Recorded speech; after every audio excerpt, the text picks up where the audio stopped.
और आगे बढ़ेंगे खबरों में। और नेशनल कॉन्फ्रेंस के अध्यक्ष फारूक अब्दुल्ला ने यूनिफॉर्म सिविल कोड पर बड़ा बयान दिया है। फारूक अब्दुल्ला ने इस बयान पर भी विवाद होना तय है। अब्दुल्ला ने कहा कि मुसलमानों का अपना शरिया कानून है, उन्हें इस बात को ध्यान में रखना चाहिए और यूनिफॉर्म सिविल कोड लाने से पहले ये सोचना चाहिए कि कहीं कोई तूफान ना आ जाए।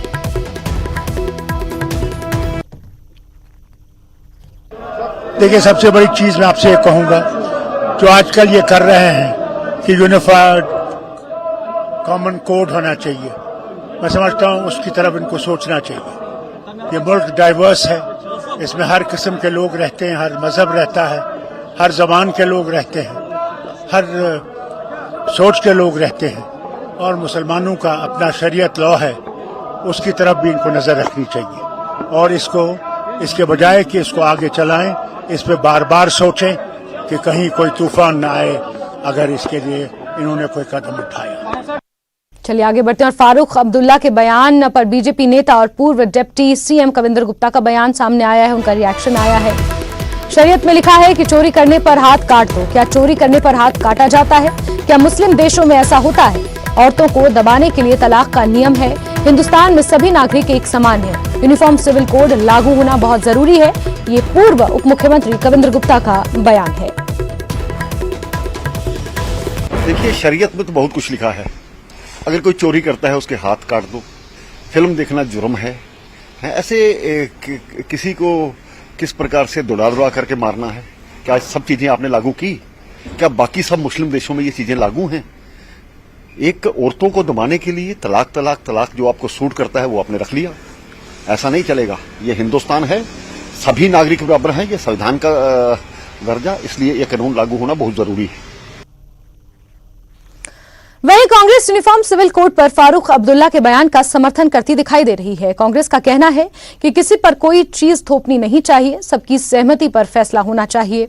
चुनाव के चलते फैसला नहीं होगा, भाईचारा खत्म नहीं होना चाहिए। बीजेपी इस पर राजनीति कर रही है। कोई भी मसला जो है, भारत में जमहूरियत है और रिलीजियस फ्रीडम भी है, उसमें थोपा नहीं जा सकता। 75 साल हिंदुस्तान आजाद हुआ एक कामयाब डेमोक्रेसी हम हैं। और अगर कुछ लोगों के अपने शरीयत लाज या कोई आदिवासी भी हैं, कुछ मिजोरम में भी लोग हैं, वो जरूरी नहीं कि एक ही तबके के हैं, जो नहीं चाहते कि कॉमन सिविल कोड हो, वो तमाम धाराएं लगाई जाए। कुछ चीजें तो क्रिमिनल लॉ की जो है वो सुप्रीम कोर्ट न्यायालय के आदेश से कॉमन हो गई। तो कुछ चीजों पे अपना शादी ब्याह में, प्रॉपर्टी के मामलात में, कुछ अडॉप्शन के मामलात में अलग उनके शरीयत ला कहता है, इसलिए कोई चीज थोपी नहीं जानी चाहिए। इसलिए जो बड़ी संख्या में लोग हैं, उनकी राय को इग्नोर नहीं करना होगा। वो देश के लिए नुकसानदेह होगा, आपसी भाईचारे और यहाँ का स्वार्थ के लिए नुकसानदेह नहीं होना चाहिए। इसलिए किसी भी चीज को कानूनी अमली जामा पहनाने से पहले हम समझते हैं कि उस पर विचार विमर्श होना चाहिए और चुनाव के नजदीक और चुनाव के दृष्टिकोण से नहीं होना चाहिए।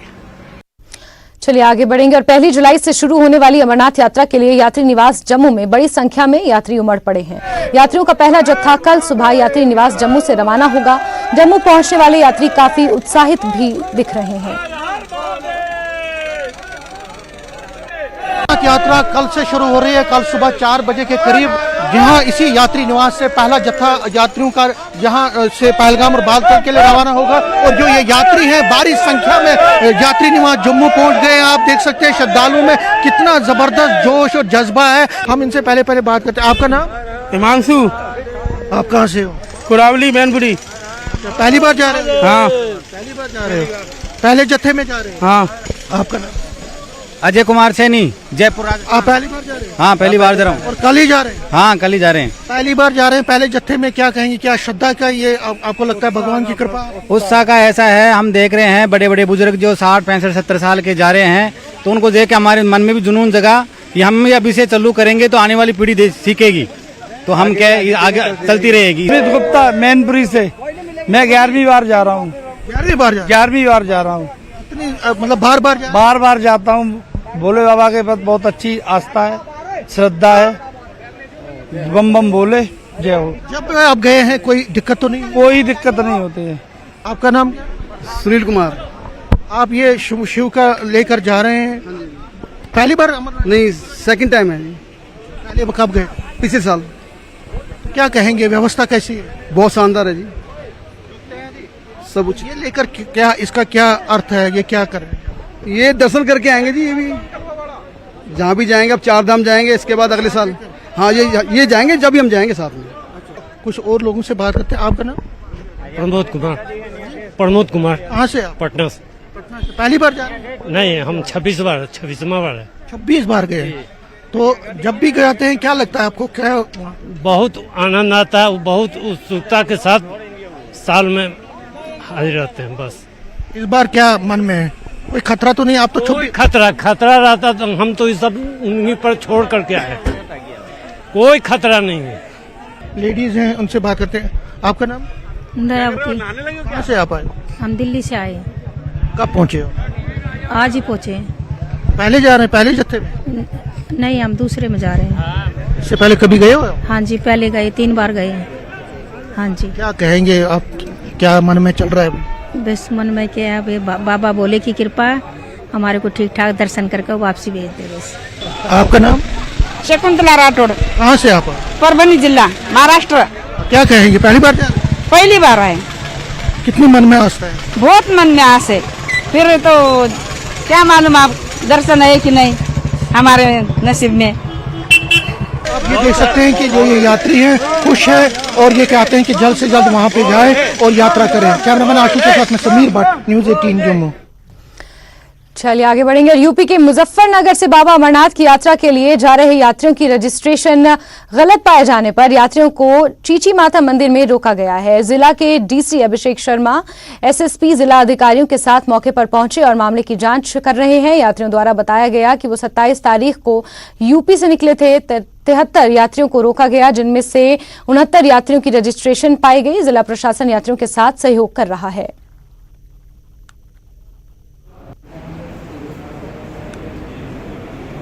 हम इस समय मौजूद हैं सांबा जिला के चीची माता मंदिर में, जहां अमरनाथ यात्रियों के लिए लॉजमेंट सेंटर और इनके लिए आरएफडी कार्ड जो हैं वो जहां से मुहैया करवाए जाएंगे। प्रशासन की तरफ से यहां पे सेंटर बनाया गया और एक हैरान करने वाली बात सामने है, यूपी के मुजफ्फरनगर से जो यात्री अमरनाथ यात्रा के लिए जो निकले थे 27 तारीख को, जब वो यहाँ पे पहुँचते हैं तो यहाँ इस जो ये कैंप लगाया गया है प्रशासन की तरफ से EKYC verification and RFD card, जब वो यात्रु यहाँ पहुँचे तो यहाँ पर अपने वेरिफिकेशन और आरएफडी कार्ड बनाने लगे तो उनको पता चला कि जो उनकी रजिस्ट्रेशन है वो फेक रजिस्ट्रेशन हुई है और उसके बाद पता चला कि वो रजिस्ट्रेशन पूरी की पूरी फेक है। और आपको ये बताते चले 73 जो यात्री थे वो यहाँ पहुंचे थे, जिनमें से 69 यात्रियों की फेक रजिस्ट्रेशन। आप इस साइड देख सकते हैं, ये जो तमाम यात्रु हैं जो वो बाबा अमरनाथ यात्रा के लिए जहाँ पहुंचे थे जम्मू कश्मीर में, और इन्होंने 2 तारीख की इनको डेट मिली थी जो कि इनकी रजिस्ट्रेशन फेक निकली। और जिसके बाद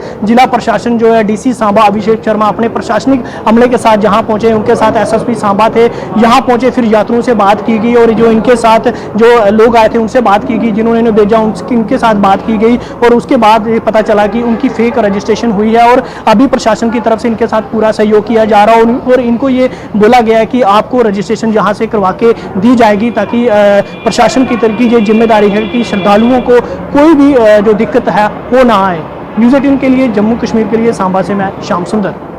हम लोग 27 तारीख की रात में चले थे मुजफ्फरनगर से अमरनाथ यात्रा के लिए और रात में हम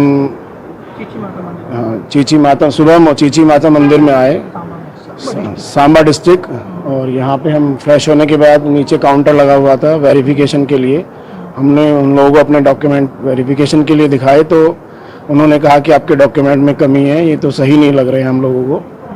तो हमने कहा भैया आप प्लीज़ हमारी हेल्प कीजिए, चेक कीजिए। तो उन्होंने चेक किया, फिर यहाँ सांबा डिस्ट्रिक्ट के जितना भी प्रशासन लोग थे, सब अधिकारी लोग आए। उन लोग डीसी एसएसपी डीएम सर, सब लोगों ने बहुत अच्छी तरह हम लोगों से बात की और हम लोगों को आश्वासन दिया कि आपके साथ सब कुछ न्याय होगा। जो अभी आपके साथ गलत हुआ है, क्या गलत हुआ आपके साथ? हम लोगों की डॉक्यूमेंट सही नहीं पाए जा रहे हैं, उसमें मिसमैच हो रहे हैं रजिस्ट्रेशन में। अमरनाथ यात्रा के लिए रजिस्ट्रेशन थे, 2 तारीख में हमारी यात्रा है, तो उसमें हमारे नाम मिसमैच हो रहे हैं डॉक्यूमेंट में। तो उन लोगों ने हमारी बहुत ज़्यादा हेल्प की, बहुत अच्छे व्यवहार से हमसे बात की कि आप लोगों को हम यात्रा हम कराएंगे, हमारी जिम्मेदारी है।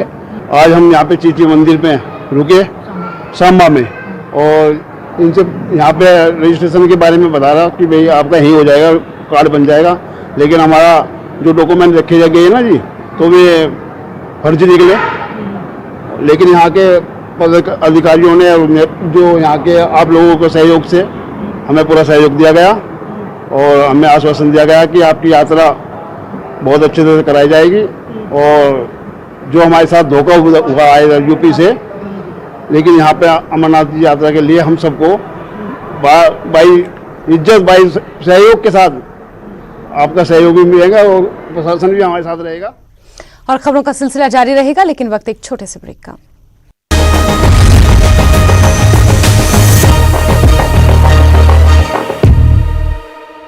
ब्रेक के बाद आगे बढ़ते हैं और देश भर में ईद का त्योहार धूमधाम से मनाया जा रहा है। जम्मू कश्मीर में भी ईद की धूम देखी जा रही है। ईद की नमाज की कुछ तस्वीरें श्रीनगर से सामने आई हैं। यहां नमाजियों ने देश में अमन चैन की दुआ की, साथ ही प्रदेश की खुशहाली और तरक्की की दुआ भी मांगी। अल्लाह तबारक व तआला का बहुत बड़ा फजल है और हम हुजूर नबी करीम सल्लल्लाहु तआला अलैहि वसल्लम की उम्मत में से हैं। और आज जो ये ईद क़ुरबानी है, दरअसल ये सुन्नत इब्राहिमी है और इससे हमें ये पता चलता है कि आज के दिन हमें ख़ास कर गरीबों, मिस्कीनों और मोहताजों का ख़याल रखना होता है, क्योंकि हम साल में हर वक्त अक्सर व बेशतर अवकात में ज़ियाफ़त तनव्वुल फरमाते ही हैं, मगर आज हमें उन गरीब और मिस्कीनों का ख़याल रखना है जो कभी शायद के साल में कभी भी कोई अच्छी ज़ियाफ़त तनव्वुल नहीं फरमाते हैं, और उनका ख्याल ज़रूर रखना चाहिए ताकि वो भी ईद अच्छे से बनाएं। फ़ख्र उम्मत मुस्लिम हज़रत मोहम्मद सल्लल्लाहु अलैहि वसल्लम हिंद उम्मती फ़ख्र करान। यह बोड़ दह सानि खतर सठा अजीम बोड़ दह, अत मज वारिया कह सबक मिलान ताकि गरीबन गुरबातन पे थो नज़र, तिमन सत करो इंसानियतुक अख पहलू अदाई हक फर्ज ऐन अकिस गरीबस वातुन, अकिस गरीबस तंदुरुस्ती करना अथ रोट कर, ताकि यह ईद हेचनान गरीबन गुरबातन मिस्कीनन मदद कर। बेचान अल्लाह ताला से मंगान खुदाया यह सन ईद बना सानि खतर बास नजात, ताकि अस कश्मीरस मज ताकि अमुन इस्तेमाल इंशाअल्लाह रहमान पूरे मुल्कस मज। ईद के खास मौके पर जम्मू कश्मीर बीजेपी के अध्यक्ष रविंद्र रैना ने लोगों को ईद की मुबारकबाद दी और कहा कि ये ईद प्रदेश की समृद्धि और खुशहाली में वृद्धि करे। सभी दोस्तों को ईद उल अज़हा के इस मुकद्दस दिन की बहुत बहुत मुबारकबाद पेश करता हूं। ईद उल अज़हा का ये मुकद्दस दिन पूरी दुनिया में, पूरे हिंदुस्तान में और हमारे जम्मू कश्मीर में ढेरों खुशियां लेके आए। हर शख्स की जिंदगी खुशियों से हमेशा लहराती रहे, हर शख्स की जिंदगी में हमेशा खुशहाली रहे, खुशियां ही खुशियां ऊपर वाला हर एक के नसीब में दे। मैं इस मुकद्दस दिन सबके लिए यही दुआ करता हूं और उम्मीद करता हूं आप सबकी दुआओं से ऊपर वाले की रहमत इस पूरी दुनिया पर होगी और दुनिया में अमन, शांति, भाईचारा, खुशहाली और प्यार मोहब्बत हमेशा मजबूत रहेगा। मैं एक बार फिर दिल की अमीन तरीन गहराइयों से आप सभी को ईद उल अज़हा के इस मुकद्दस दिन की बहुत बहुत मुबारकबाद पेश करता हूं।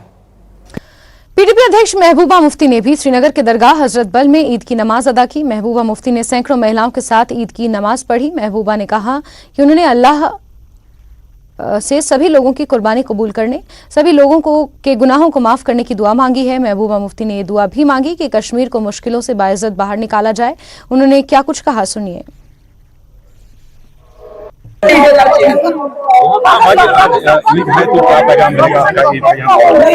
हम अपनी तरफ से सारे जो अहले इस्लाम हैं उनको इस ईद की मुबारकबाद देते हैं और अल्लाह ताला से दुआ करते हैं जो कुर्बानी दी सब लोगों ने इस वक्त इस ईद के मौके पे उसको कबूल फरमाए, हमारे गुनाहों को माफ फरमाए और जिस मुश्किलात में जम्मू कश्मीर इस वक्त फंसा हुआ है इस मुश्किल दौर से हमें बाइज्जत तरीके से बाहर निकालें।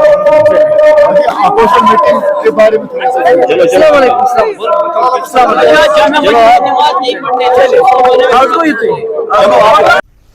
आगे बढ़ेंगे और जम्मू कश्मीर वक्फ बोर्ड के अध्यक्ष दरक्षा अंद्रावी ने भी ईद की नमाज अदा की। श्रीनगर में अनेक महिलाओं के साथ उन्होंने नमाज अदा कर मुल्क में अमन और खुशहाली की दुआ मांगी। उन्होंने कहा कि ऐसा लग रहा है कि पहली बार लोग कश्मीर में दिल से ईद मना रहे हैं।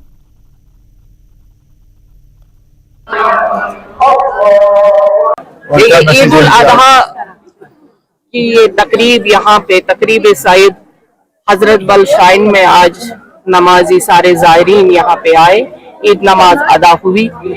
हम अपनी तरफ से वक्फ की तरफ से तमाम मुसलमानों को, उम्मत मुस्लिमा को ईद की मुबारकबाद देते हैं क्योंकि खुशी का मौका है। और आज हजरत इब्राहीम अलैहिस्सलाम की जो वाकई में इस्लाम का एक मंबा रहा है और मंबा है, कुर्बानी अदा की जाएगी। आप सभी लोग उसी में मगन हो जाएंगे क्योंकि हमारा फरीजा है। हम ये चाहेंगे ये फरीजा हमेशा अदा हो जाए और खुशी के साथ। आज कश्मीर में हमें पहली बार लग रहा है कि वाकई दिल से लोग खुशी मना रहे हैं। ये खुशी आप सबों को नसीब हो और अल्लाह करे कि हमारे कश्मीर में अमन, अमान और तरक्की हो। आगे बढ़ेंगे और हरिपुर के 27 वर्षीय युवक रोहित कुमार की शादी 1 महीना भी नहीं चली और उसने अपने ससुराल पक्ष के खिलाफ एक सुसाइड नोट लिखकर आत्महत्या कर ली। मामला पुलिस स्टेशन हरिपुर की ग्राम पंचायत जकलेहड़ की इंदिरा कॉलोनी का है, जहां हरिपुर पुलिस ने युवक आत्महत्या मामले में पत्नी, सास ससुर और साले के खिलाफ मामला दर्ज कर लिया है। 4 लोगों पर आत्महत्या के लिए उकसाने का मामला दर्ज हुआ है। अभी 10 मई को ही मृतक की शादी देहरा के दरकाटा में हुई थी। वहीं इलाके में माहौल गमगीन है।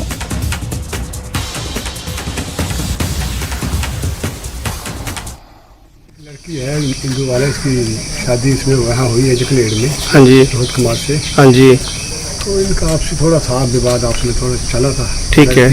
ठीक उठा रही थी उनके घर परिवार वालों पर। हाँ जी। जिस कारण उनके दबाव के उसकी लड़की के माँ बाप के दबाव के कारण उसने सुसाइड कर लिया। ठीक है। नोट भी लिखा, सास ससुर साला और अपनी पत्नी का नाम लिखा। उनको प्रोसीजर फर्दर कार्रवाई पूरी करके कोर्ट में पेश किया जाएगा। ससुराल वालों की प्रताड़ना से विवश होकर सुसाइड नोट लिखने के बाद विवश होकर सुसाइड किया। केंद्रीय स्वास्थ्य मंत्री मनसुख मांडविया 2 दिन के हिमाचल दौरे पर हैं। कुल्लू के भुंतर एयरपोर्ट पहुंचने पर उनका भव्य स्वागत हुआ। नेता प्रतिपक्ष जयराम ठाकुर और पूर्व मंत्री गोविंद सिंह ठाकुर सहित कई कार्यकर्ता उनके स्वागत के लिए पहुंचे थे। मांडविया ने अटल टनल का जायजा लिया। इसके बाद लाहौल स्पीति के सिस्सू में मोदी सरकार के 9 साल पूरे होने पर आयोजित कार्यक्रम को वो संबोधित करेंगे। वहीं कुल्लू, मनाली और बंजार इलाके में बीजेपी कार्यकर्ताओं के साथ मिलकर लोकसभा चुनाव की रणनीति पर भी चर्चा होगी।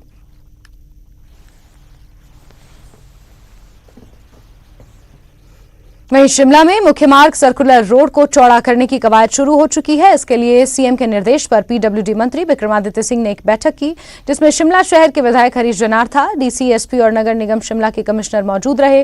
बैठक में कार्ट रोड को चौड़ा करने की संभावनाओं पर विचार किया गया। साथ ही पार्किंग निर्माण पर चर्चा हुई।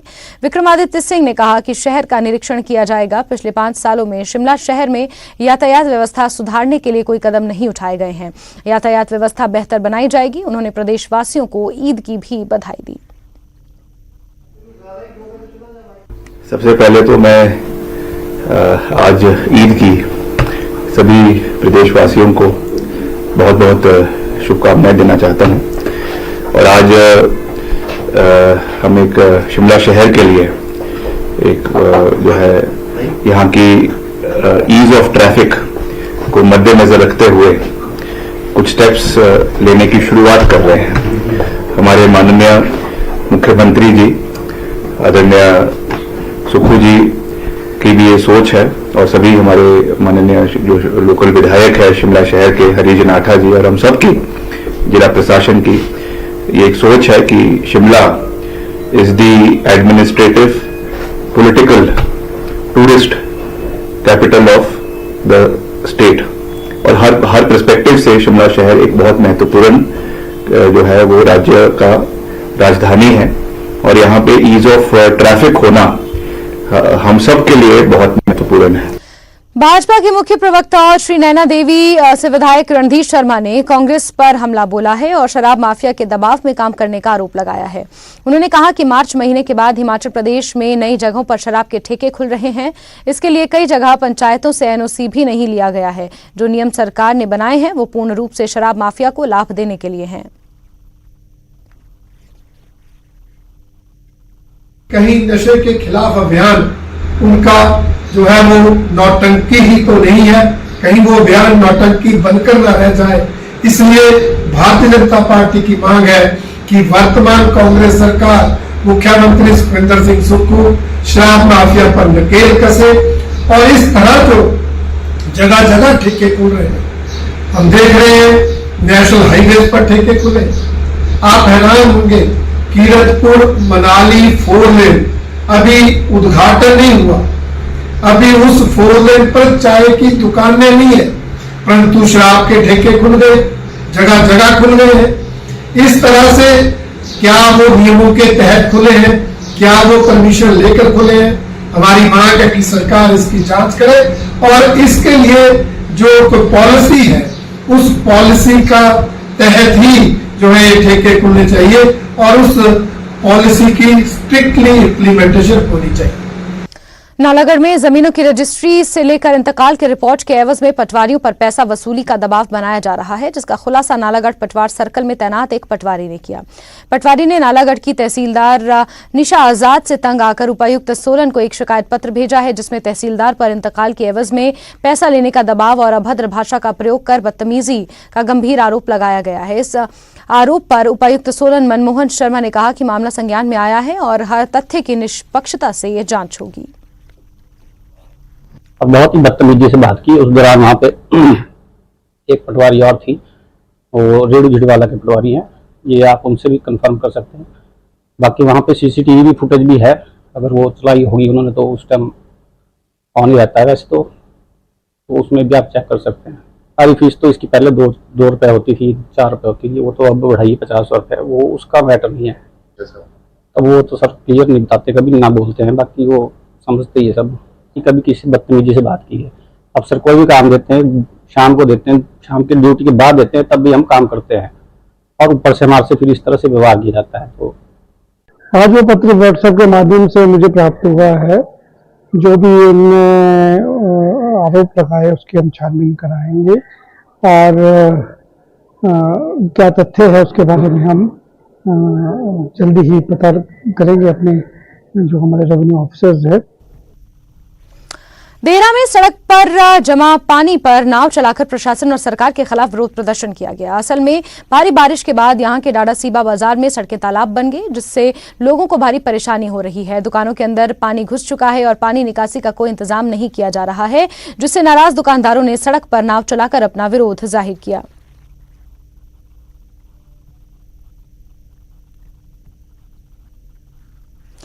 नूरपुर में नशे के खिलाफ चलाए अभियान में पुलिस ने गोलवा में कार्रवाई की और सुरेंद्र कुमार निवासी फतेहपुर को गिरफ्तार किया। आरोपी के पास से पुलिस ने देसी शराब की 240 बोतलें बरामद की।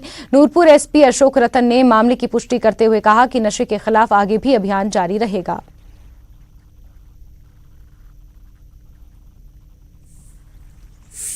कुल्लू में मणिकरण घाटी में गिरी आसमानी बिजली से हुई मवेशियों की मौत मामले में प्रशासन की टीम घटनास्थल का दौरा करने वाली है, जिसके बाद मुआवजे के लिए नुकसान का आकलन किया जाएगा। ये बिजली चुंगचुंग टॉप पर गिरी थी और इस हादसे में 150 भेड़ बकरियों की मौत हो गई थी और भेड़ पालक युवक बिजली की चपेट में आ गया था, जिसे इलाज के लिए अस्पताल में भर्ती किया गया है।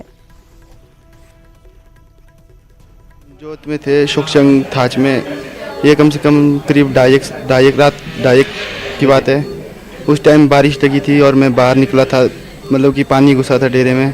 हम 3 आदमी थे, एक आदमी और अलग डेरे में था, हम 2 आदमी एक डेरे में थे। तो मैं पानी बाहर साइड करने के लिए निकला था, तो एकदम से मतलब पड़ गई और आसमानी बिजली पड़ गई और मैं बेहोश हो गया। मुझे कुछ पता नहीं चला। कम से कम 3 साढ़े 3 बजे मुझे होश आई, तो तब देखा तो बाहर सारी मतलब बेड़ी मरी थी, भाग गई थी सारी।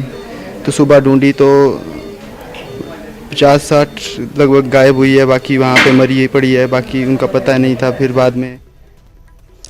और इसी के साथ बुलेटिन में फिलहाल के लिए बस इतना ही। मुझे दीजिए इजाजत। नमस्कार।